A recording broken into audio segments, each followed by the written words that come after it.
First ever factory outlet Mukunda jewelleries Kukatpally, Khammam, Kothapet, Somajiguda, Hanumakonda and Suchitra. అమ్మ ప్రతిరోజు కూడా మనము అంటే ఆ రోజు ఎలా గడుస్తుంది అన్నది పొద్దున మనం చేసే పని బట్టే ఆధారపడి ఉంటుంది కదమ్మా! అయితే పొద్దుట లేవగానే చాలామంది ఫోన్‌లు చూసుకుంటారు. ఆ రోజంతా గజిబిజి, గందరగోళం, చికాకుగా అనిపిస్తూ ఉంటుంది. అయితే అసలు ఉదయం లేవంగానే ఏం చేయాలి? లేచిన వెంటనే ఎలాంటి శ్లోకాలు చదువుకుంటే మంచిదంటారు? లేవడానికి కూడా ఒక పద్ధతి చెప్పారమ్మా మన పూర్వులు. లేవడానికి కూడా. హ్మ్.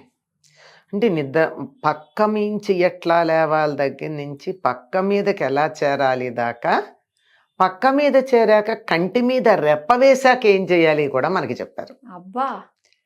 చాలా పద్ధతి అది చాలా ఆరోగ్యకరమైనటువంటి సిద్ధాంతాలు మనకి చెప్పారు. హ్మ్. అందులో నిద్ర ఎలా లేవాలి అంటే ప్రశాంతంగా లేవాలి. హ్మ్. లేచే సమయానికి చీకటి ఉండాలి, ఇంకా వెలుగు రాకూడదు, సూర్యోదయం కాకూడదు. హ్మ్. అలా లేవంగానే వెంటనే కళ్ళు తెరవడం కానీ మంచం మించి కిందకి దూకటం కానీ చెయ్యకూడదు. హ్మ్. మెలకువ వచ్చింది, లేచిన అంటే అక్కడ పక్క మించి లేవడం కాదు, మెలకువ వచ్చిన తరువాత 2 చేతులను ఇలా జోడించుకుని కరాగ్రే వసతే లక్ష్మి కరమధ్యే సరస్వతి కరమూలేతు గౌరీ లేక గోవింద అని కూడా అంటారు కొంతమంది.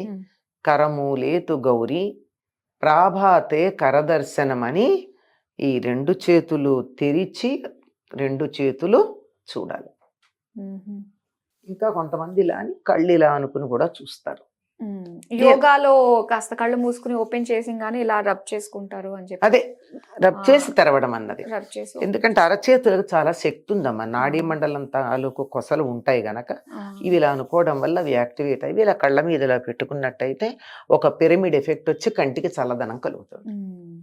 అలా పెట్టుకుని నెమ్మదిగా కళ్ళు తెరవాలి. దీనివల్ల ఏం జరుగుతుంది అంటే, ఇటు శ్లోకం చదివాము, ఆ శ్లోకం అర్థం తెలుసుకుంటే అసలు మన జీవితం పరమార్థం తెలిసిపోతుంది. దానికన్నా ఒక్కసారిగా కళ్ళు తెరిచే కన్నా నెమ్మదిగా కళ్ళు తెరవడం వల్ల మన కంట్లో ఉండేటటువంటి కంటి పాపలో చూసే లెన్స్ ఉందే, ఆ లెన్స్ వాతావరణానికి అలవాటు పడుతుంది. అందువల్ల మనకి కంటి చూపు త్వరగా పాడవదు. సూర్యోదయం తర్వాత నిద్ర లేచే వారికి కంటి చూపు త్వరగా పాడవుతుంది. ఎందుకంటే ఒక్కసారి చీకట్లోంచి వెలుగు చూస్తే ఇలా కళ్ళు చిట్లిస్తాం. ఆ చిట్లించేటప్పటికి కోన్స్ అండ్ రాడ్స్ ఉంటాయి, అవి సర్దుకుంటాయి. ఈ సర్దుబాట్లు తరచుగా జరిగితే వాటి యొక్క ఎఫిషియన్సీ, సామర్థ్యం తగ్గుతుంది. వాటికి అటువంటి శ్రమ ఇవ్వకుండా మనమే సర్దుకుంటే, అందుకని నెమ్మదిగా చీకటి ఉండగానే లేచి నెమ్మదిగా కంటిని చీకటి చూడడానికి అలవాటు పరుస్తూ నెమ్మదిగా వెలుగు చూడాలి.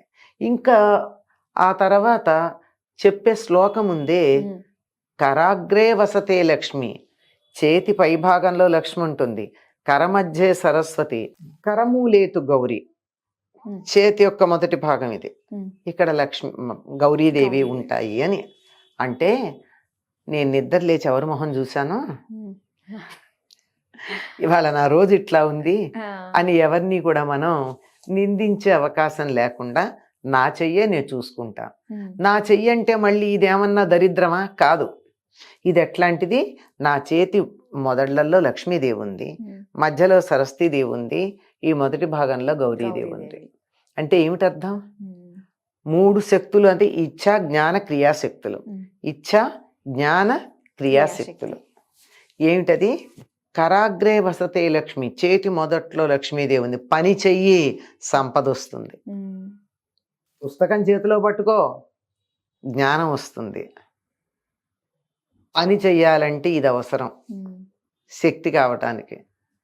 ఇది చేయడానికి కావాల్సిన శక్తి ఇక్కడ ఉంది కనుక నీ భవిష్యత్తుకి, నీ తలరాతకి నువ్వే కర్తవి. అంతా నీ చేతుల్లోనే ఉంది, అంతా నీ చేతల్లోనే ఉంది. అంతే కదా, చేతలు ఈ చేతులతో ఉన్నది అని నిద్ర లేస్తూ మనని మనం భుజం తట్టుకుని మనం చురుకుగా ఉండాలి, పని చెయ్యాలి, దానికి కావలసిన జ్ఞానాన్ని సంపాదించుకోవాలి.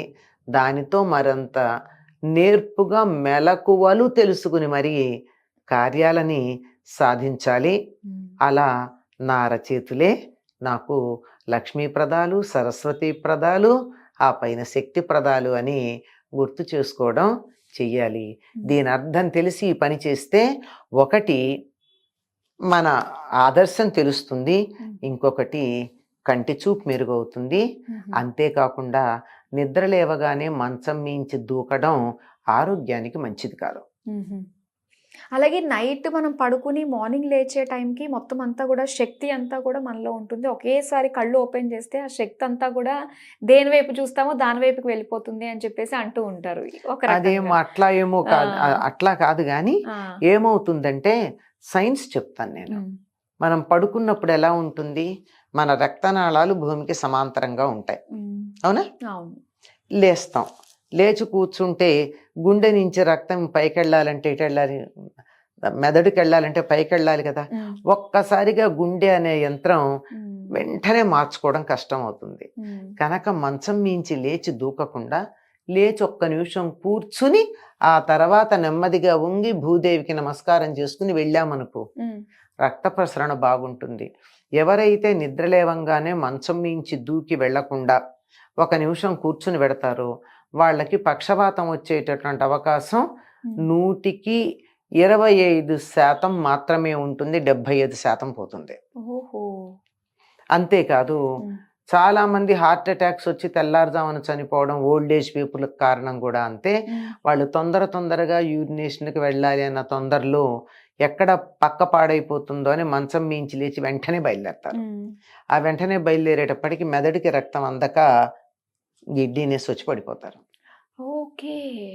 అందువల్ల వృద్ధాప్యంలో ఎప్పుడో ఎందుకు, అలవాటు ఇప్పటి నుంచే చేస్తున్నా. నిద్ర లేవంగానే పరిగెత్తద్దు, నిద్ర లేచాక ఒక్క నిమిషం ఎంత. అందుకని ఈ శ్లోకం చెప్పారు. ఈ శ్లోకం చెప్పడానికి ఎంతసేపు పడుతుందమ్మా? 1/2 నిమిషం పడుతుంది. అంతే. కరాగ్రే వసతే లక్ష్మి, కర మధ్యే సరస్వతి, కర మూలేతు గౌరీ, మూలేతు గౌరీ, ప్రాభాతే కరదర్శనం. 35 మహా అయితే 35-40 మాక్సిమం 20 నుంచి 40 నిమిషాల లోపల. అంతసేపు కూర్చునేటప్పటికీ గుండె సమాంతరంగా ఉండే రక్తనాళాల్లోకి రక్తం ప్రసరింపచేయడం అనే కార్యక్రమం నుంచి నెమ్మదిగా ఊర్ధ్వముఖంగా రక్తం ప్రసరింపచేయడానికి సిద్ధపడుతుంది. మనం నెమ్మదిగా లేస్తే ఇబ్బంది ఉండదు. అందుకని ఈ శ్లోకం చదువుకొని లేవడం అన్నది ఆరోగ్యానికి చాలా మంచిది. తర్వాత మనం బాగుపడడానికి కూడా పనికొస్తుంది. ఇది ఎప్పుడో పెద్ద అయినాక చేద్దాం అనేది కాదు, ఇది చిన్నప్పటి నుంచి అలవాటు చేయాలి పిల్లలకి. నిద్ర లేవంగానే చేయాల్సిన పని ఇది అని చెప్పాలి. ఓకే అమ్మా, చక్కగా లేచిన వెంటనే చదువుకునే శ్లోకం గురించి, అందులో ఉండే సైంటిఫిక్ రీజన్స్ గురించి మాకు తెలియజేసినందుకు ధన్యవాదాలు.